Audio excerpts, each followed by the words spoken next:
Hello lovely people, I'm Debs. Welcome back to my channel, Raina Reads Stuff. I'm here in the book shack. I've turned you around a bit. I keep getting a lot of glare off my glasses, so I thought I'd try it from this direction for once. I have some bad news. Historathon 2024 is nearly over. However, I have some great news. Historathon 2025 is just about to launch. Now, for those of you who don't know, Historathon was created 3 years ago by Vin at Revenant Reads, and there are a load of co-hosts. I'll list them down below. I am very proud this year to have been one of them, and I am continuing to be a co-host for next year. What's Historathon about? Well, it's about reading history and non-fiction history, not historical fiction. And it's a way to encourage people to read more history. The year is divided up into quarters, and the first quarter, from January through March, is prehistory to 500 CE. And the second quarter is therefore April, May, June, and that is the period 500 to 1500 CE. Third period, July, August, September, is 1500 to 1820.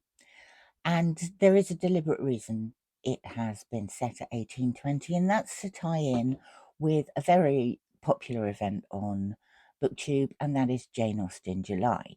So if you're reading some non-fiction about the Regency era, it would tie in for both events. The final quarter of the year, which is the quarter we're just about finishing off for 24, is from 1820 to the present day. Now, I love Historathon. One of the reasons it's easy to take part in is if you read a book every 3 months, a history book every 3 months for the relevant time period, you've completed the challenge. If you read one history book during the course of the year, you've taken part in the challenge. Why should people read history? Because it enhances your knowledge of today. I'm a great believer in that if you forget the things that happened in the past, you run the risk of doing them all over again. So, there are key points in history that have affected our lives now. But another reason is there's some damn good stories there. And they say, don't they, sometimes that the truth is stranger than fiction. You can find a lot of strange truths by reading history books. It just expands your knowledge. I find it fascinating. Now, among my co-hosts, there are some extremely knowledgeable people, and Historathon, excuse me, Historathon has a very, very active Discord chat where you can get advice on what books to read, suggestions, general chat about time periods or authors or characters from history. It really is very lively. One of my New Year's resolutions is to take a more active role in the Discord server. But you will find some very knowledgeable people there. Now, those people don't include me. I'm not knowledgeable. Several of our co-hosts have a degree in history or have studied history to a high level. I haven't. I'm just interested. And that doesn't matter. It doesn't matter what level of knowledge you have. If you're interested in history, you can join in and feel perfectly comfortable in the chat groups and by reading whatever you want. And I have read more specialist books, but also I like general histories about things. I am very fond of the Oxford University Press introductions to series, and have read some of those this year. I like, particularly where I have very limited knowledge of something, to look at an overarching history. They may cover more than one time period, and what I tend to do with those is I place them in the time period where I think the majority of the content is, or I spread them out over two. There's a wealth, absolute wealth of books out there for you to choose from. And whether you're interested in something really specific, like, for example, I read a book about a guy tracing the history of coffee this year. Equally, I read Mary Beard's SPQR as a buddy read. Now that spans 1,000 years of Roman history. So you can be as specific or as non-specific as you like. Just slot them into the relevant time periods. While I'm here, I thought I might have a quick look at what I'm going to read for Q1, or rather, my pile of possibilities. Now, last year, it was quite wide-ranging. I did read SPQR. We had, a few of us had a group read of Polybius's Histories. I read a book called The Wisdom of the Ancients by Neil Oliver, who is a Scottish archaeologist. I read two books by Dr. Alice Roberts, who is also a British archaeologist. I read Buried and Ancestors. I read a book by another British archaeologist called Scenes from Prehistoric Life. And I read a very, very general book called 70 Mysteries of the Ancient World, which was about exactly what it says on the tin. One of the books I didn't get to last year, which is on my list for this year, is Boudica, the Warrior Queen by M.J. Troe. And one of the books that a lot of other people read last year that I was desperate to get my hands on, I didn't actually end up reading. So I've got The First Ghosts by Irving Finkel. And this is about Mesopotamia and cultures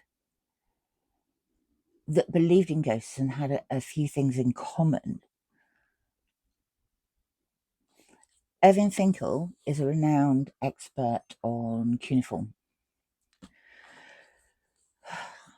I started but did not finish this. Another Alice Roberts books, The Celts' Search for a Civilization. So that's another one on my list for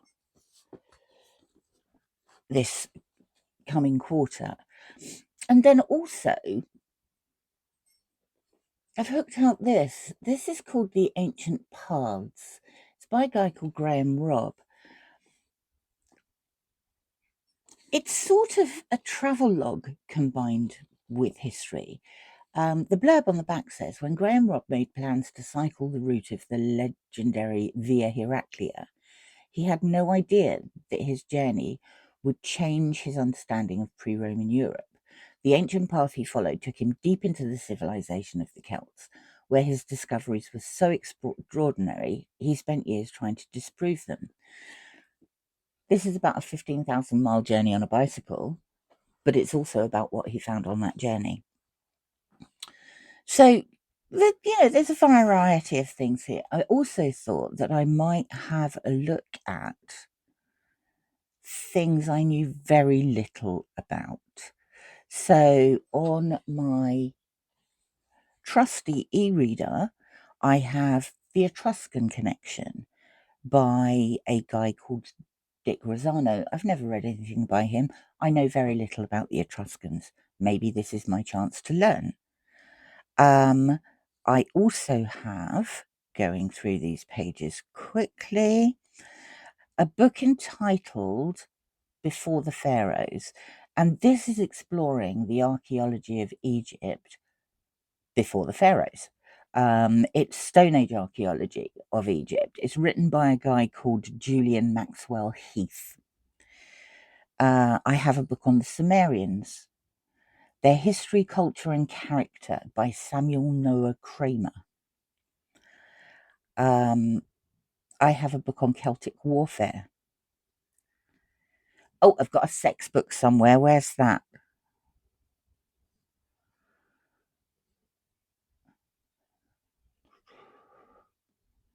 Sex and Sexuality in Ancient Rome.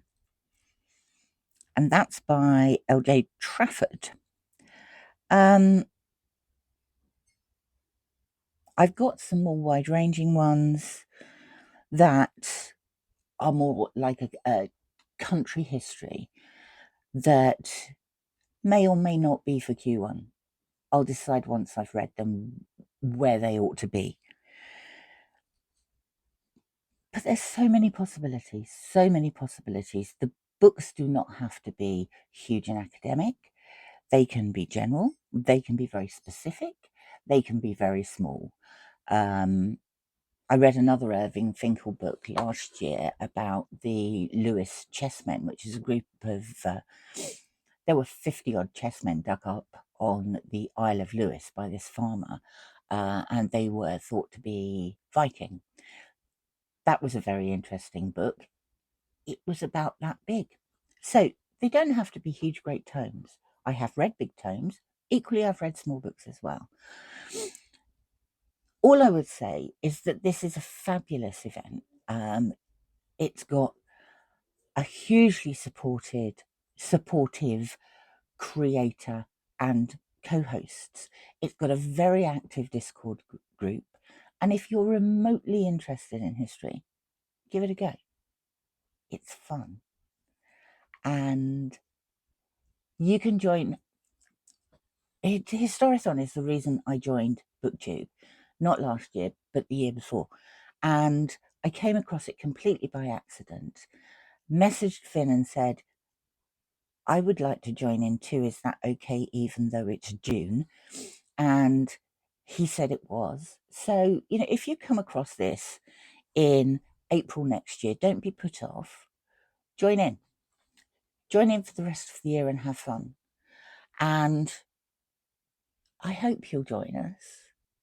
It is a fabulous event, and there's lots of fabulous people involved in it, and you will learn lots of stuff. So check out the videos of my co-hosts, who I will list below, and we hope to see you in 2025. Thank you very much for watching. I shall be back tomorrow with a weekly wrap-up. If I don't speak to you before, have a wonderful Christmas if you celebrate Christmas, or just a wonderful week. Thanks for watching. Bye for now.